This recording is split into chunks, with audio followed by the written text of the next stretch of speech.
मित्रों, आज दो विषयों पर भारतीय जनता पार्टी का मंतव्य आप सबके सामने रखना चाहूँगा। पहला विषय तो है जो कल दो रेल दुर्घटनाएं हुई हैं, वह जहां हम सब के लिए चिंता का विषय है, वहीं इस दुर्घटना में दुर्घटनाग्रस्त हुए और घायल हुए और मृतकों के परिवार के प्रति भारतीय जनता पार्टी अपनी संवेदना व्यक्त करती है, उनके परिवारजनों को संवेदना व्यक्त करती है। वहीं ये जो रेलवे की स्थिति है, इस पर भी चिंता व्यक्त करती है। भारतीय जनता पार्टी ये मानती है कि यूपीए 1 और यूपीए 2 में रेल मंत्रालय का जिस तरीके से कोएलिशन की सरकार के कारण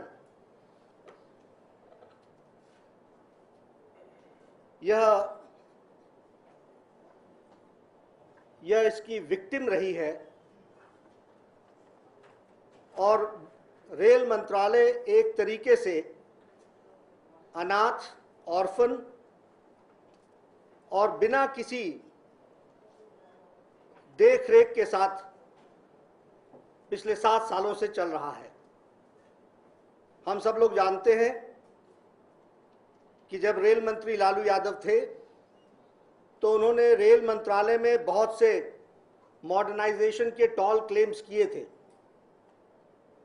और उस मॉडर्नाइजेशन की दृष्टि से उन्होंने बहुत ही प्रॉफिट्स में इन्फ्लेटेड फिगर्स की भी जानकारी हम सबको दी थी। वह एक तरीके से रेल मंत्रालय के साथ साथ मैनेजमेंट गुरु भी बने। लेकिन हम ये सब भी जानते हैं कि ममता जी के आने के बाद उनके सारे इन्फ्लेटेड फिगर्स को डिफ्लेट कर दिया गया, और वो ममता ने ही उनके सारे फिगर्स को डिफ्लेट किया, उनके सारे टॉल क्लेम्स को डिफ्लेट किया। कुल मिलाकर के कोएलिशन की राजनीति में रेलवे के साथ जिस तरीके का मजाक हुआ है, और रेलवे के माध्यम से भारत की जनता के साथ जो मजाक हुआ है, वह असहनीय है। और हम ये मानते हैं कि रेलवे की दृष्टि से जो कार्य एनडीए के दौरान हुआ था, उन सारे के सारे कार्य को, एक तो लंबे समय तक हम जानते हैं कि कांग्रेस का राज रहा है और रेल मंत्रालय कांग्रेस की देखरेख में रहा है, लेकिन जब 2001-2 में एनडीए की सरकार ने रेलवे की सेफ्टी मेजर्स के लिए एक review committee justice HR Khanna के नेतृत्व में बनाई, तो जस्टिस एचआर खन्ना ने कुछ रिकमेंडेशंस दी थी। उन रिकमेंडेशंस को मानते हुए 2002 और 2003 में रेलवे सेफ्टी रिव्यू कमेटी के माध्यम से रेलवे सेफ्टी फंड्स का प्रोविजन किया गया था, और इस प्रोविजन में अप्रॉक्सीमेटली जो एचआर खन्ना की रिपोर्ट थी, उन्होंने कहा था कि we need a fund to the tune of 15,000 crores. Vajpayee government sanctioned 17,000 crores, 2,000 extra, taking into the account of the inflation which is going to take place. So 17,000 crores was sanctioned by the then NDA government when the Nitish Kumar ji was the railway minister. And it was decided that 17,000 kilometers railway line will be rebuilt. Renewal of 17,000 kilometers. It was also decided that approximately 3,000 bridges will be rebuilt. And it was also decided that at 950 stations, signal gears will be changed. This was the basic infrastructure जो changes करने की बात थी। उसके साथ साथ security की भी चेंजेस करने की बात थी और सिक्योरिटी के में भी मेजर्स लेने की बात थी और साथ में पॉलिसी मैटर्स में भी चेंजेस करने की बात थी। ये सारी की सारी चेंजेस उस समय एनडीए की गवर्नमेंट में इसका कार्य शुरू हुआ और एनडीए ने इसके लिए फंड भी दिया था। दुख की बात यह है कि जो मैनेजमेंट गुरु आए उनके समय में ये सारे का सारा कार्य अबैंडन कर दिया गया और ये सारा इंफ्रास्ट्रक्चर का काम उस समय से रुका हुआ है। मैंने आपको बताया कि उनके प्रॉफिट्स के फिगर को किस तरीके से ममता ने डिफ्लेट किया और ममता जी ने भी कार्य की नई तरीके निकाले जिसमें रेलवे बोर्ड को ही माइग्रेट करा दिया कलकत्ता। यह और प्रधानमंत्री की वीकनेस देखिए, जिन्होंने इस सारे के सारे मैटर्स में कभी भी हस्तक्षेप नहीं किया। रेलवे इतना पब्लिक कंसर्न का महकमा और इस तरीके से इस पर एक्सपेरिमेंट्स होते रहे। ममता जी एक विजन 2020 लेकर के आई और उन्होंने बड़े टॉल क्लेम्स किए, लेकिन हम सब जानते हैं कि जिस दिन से वो मंत्रालय में आई थी उनका विजन कहीं और था और वो उसी विजन पर काम करती रही और वो सारे टॉल क्लेम्स जहां के थे वहीं के वहीं धरे के धरे रह गए। कल जो ब्लैक संडे हम सब ने मनाया है, यह ब्लैक संडे का कारण लॉन्ग टर्म प्लानिंग की कमी और साथ ही साथ जो प्रधानमंत्री का रवैया है, इस सारी घटनाओं के पीछे प्रधानमंत्री is squarely responsible for it. He is the railway minister. A situation has arrived when the state railway ministers are not ready to go to the site. ये निर्देश देना पड़ता है। 2G स्पेक्ट्रम एलाय पॉलिटिक्स में करोड़ों लाखों करोड़ों रुपए के नुकसान का रेवेन्यू का नतीजा बना और ये रेलवे डिपार्टमेंट एलाय अफेयर में बहुतों के जानलेवा विक्टिम बनने का नतीजा बना है। इसलिए ये जो प्रधानमंत्री का शब्द है ना कि कोएलिशन की मजबूरी है, ये कोएलिशन की मजबूरी क्या ऐसी मजबूरी है जिसमें लोगों की जाने जाएं? भारतीय जनता पार्टी जहां चिंता व्यक्त करती है वहां प्रधानमंत्री को स्क्वायरली रिस्पॉन्सिबल मानती है। यह डिपार्टमेंट लावारिस है, अनाथ है। No monitoring is being done. लगभग 1 लाख पोस्ट खाली पड़ी हैं।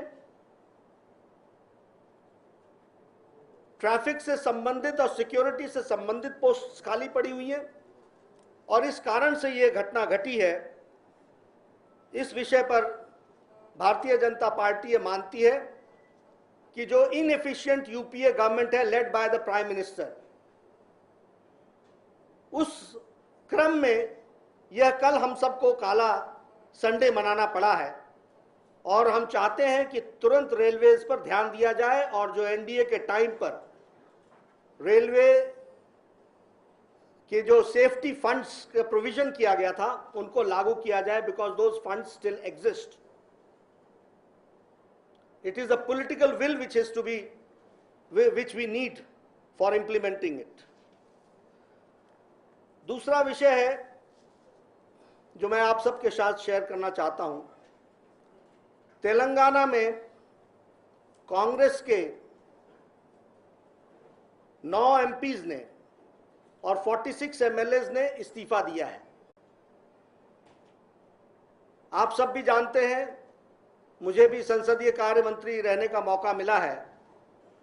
When an MLA and an MP explicitly expresses it personally by writing his resignation in his own hand writing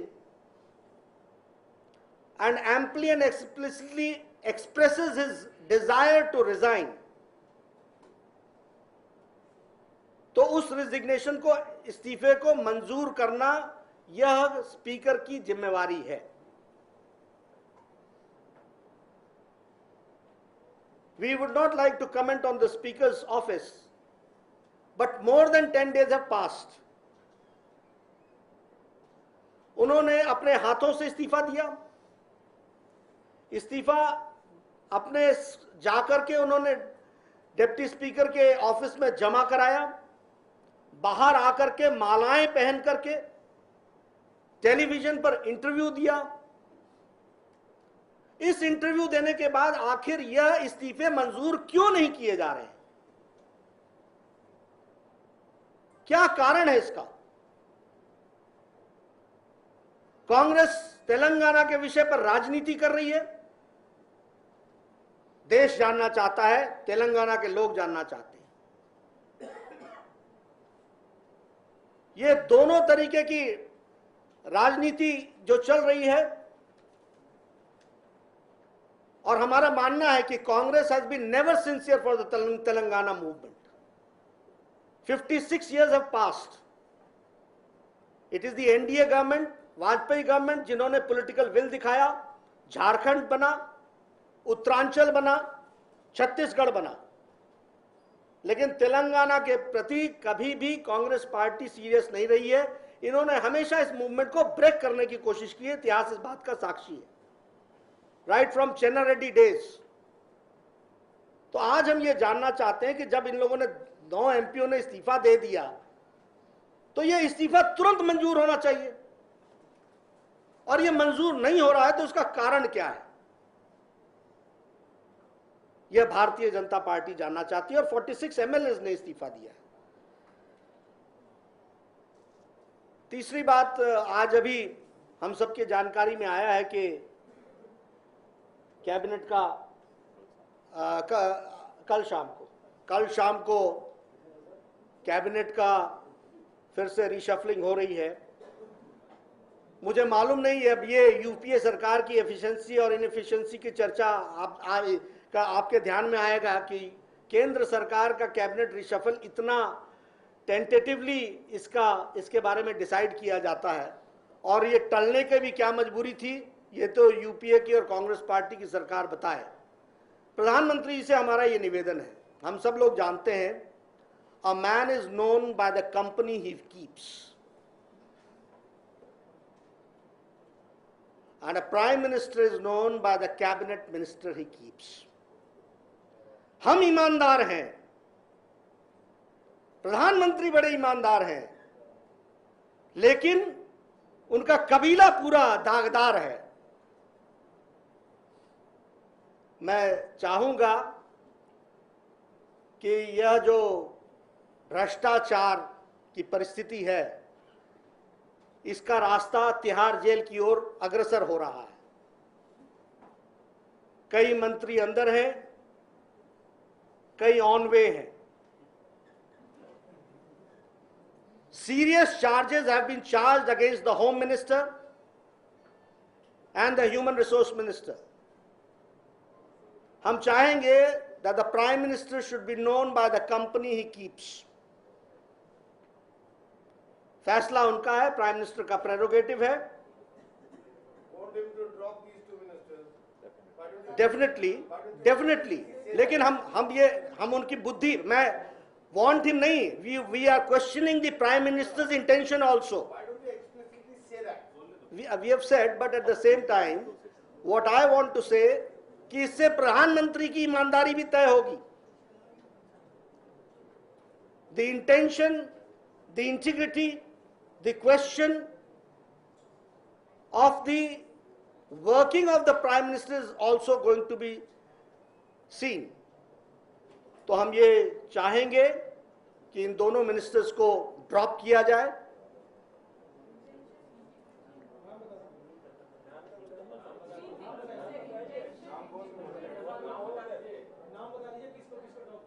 मैंने कहा ना, होम मिनिस्टर, एचआरडी मिनिस्टर, गंभीर आरोप हैं। श्री चिदम्बरम, श्री कपिल सिब्बल, इनको इस्तीफा, इनको ड्रॉप करना चाहिए।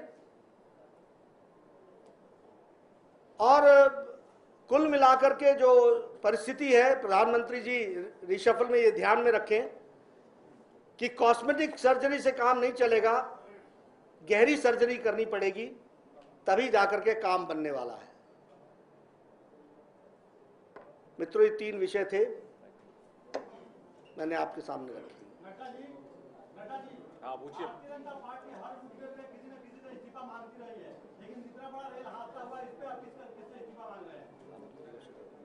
देखिए, मैंने पहले कहा कि प्रधानमंत्री स्क्वायरली रिस्पॉन्सिबल फॉर इट। प्रधानमंत्री को इसकी जिम्मेवारी लेनी चाहिए, ये पासिंग द बक नहीं चलना चाहिए।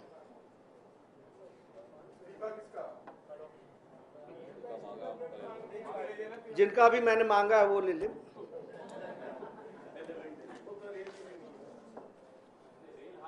सर, एक और मामला सामने आई, वो निर्मल साहब को लेकर ये मामला सामने है। सीजी कोई रिपोर्ट आई है कि आने वाली है, जिसमें ये कहा गया कि आने वाली है कि मॉडल में जो लोग रहते हुए डेटाबेस तैयार करते उसमें किसी कंपनी को उन्होंने फायदा पहुंचाया। इसकी तहकीकात होनी चाहिए और सारे के सारे मामले सामने आने चाहिए।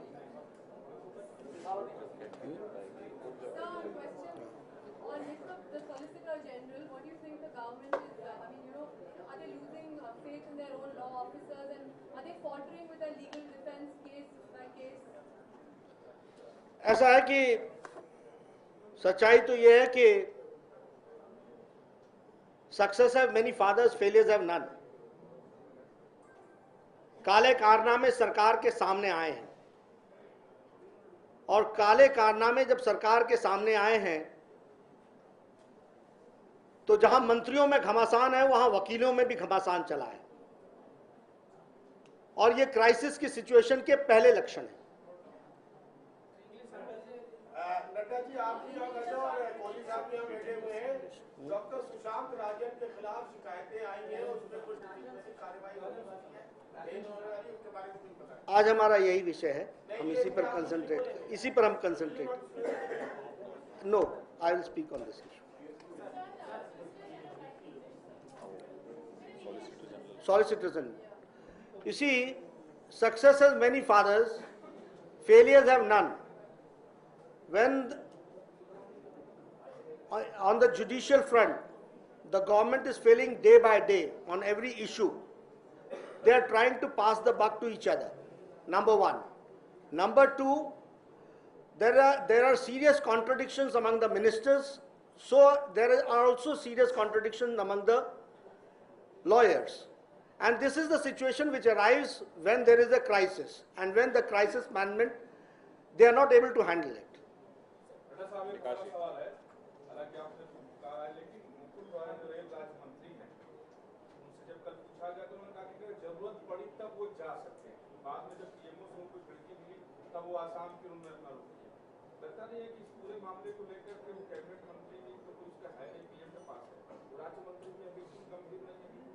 देखिए, मैंने कहा ये यूपीए सरकार, ये कोएलिशन की सरकार, ये संवेदनहीन सरकार है।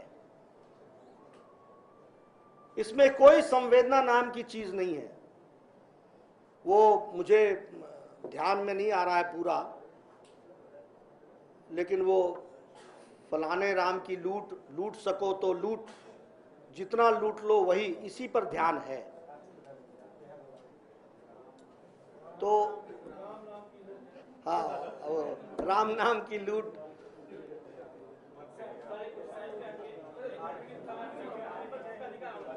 जी,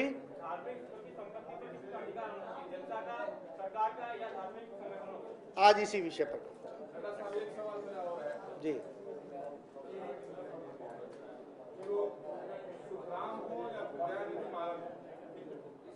कई लोग टेलीकॉम मिनिस्टर, जो लोग हैं सबका हाथ चल गया। आखिर ऐसा टेलीकॉम मिनिस्ट्री में क्या है कि जो मंत्री बनता है बदनाम हो जाता है? नहीं, ये तो देखिए इंडिविजुअल हैंडलिंग का सवाल है। सब लोग नहीं बदनाम हुए। नहीं, बिल्कुल नहीं, बिल्कुल नहीं, बदलना एक अलग चीज। पूछिए क्या है। फराज, एक मिनट।